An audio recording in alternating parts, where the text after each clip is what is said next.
Well, howdy everybody, and welcome back for another episode of Forgotten Texas History. I'm your host, the Texas adventurer, Chris Larson, and I'm here in Alleyton today. So this is the old post office here. So at one time, Alleyton was the biggest town in Colorado County. So the railroad, this is as far as it got. So it went from Houston out here to Alleyton and ended at the Colorado River, and there's a terminus at the end of it.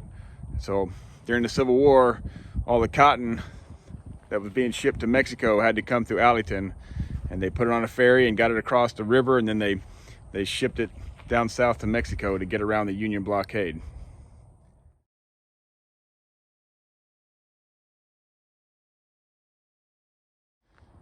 So in 1894, Constable Jake Burchett was sitting at his saloon, which I believe was down on Center Street. I'll go take some pictures down there. But the whole town was wiped out in 1916 in a big flood, and most of it wasn't rebuilt.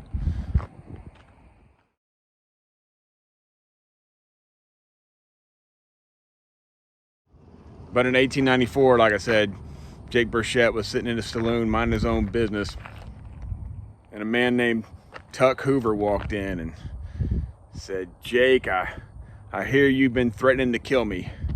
And he drew his pistol and shot Jake through the heart. Jake fell down and bleeding to death, and Hoover shot him a second time.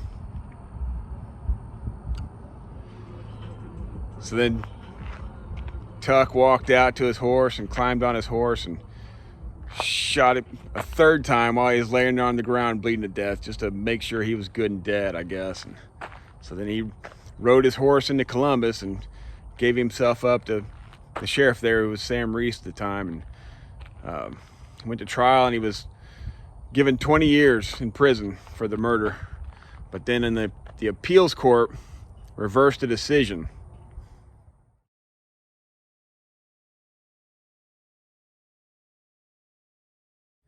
So on February 17th, 1896, Hoover was in the grocery store arguing with the clerk over his bill. And Jim Coleman, who was the brother-in-law of Constable Burchett, came through the back door with a double-barreled shotgun.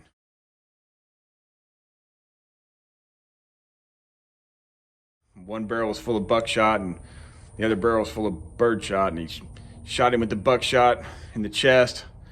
And when he fell down, he shot him a second time as he was following with the birdshot in the back, and he died right there on the ground.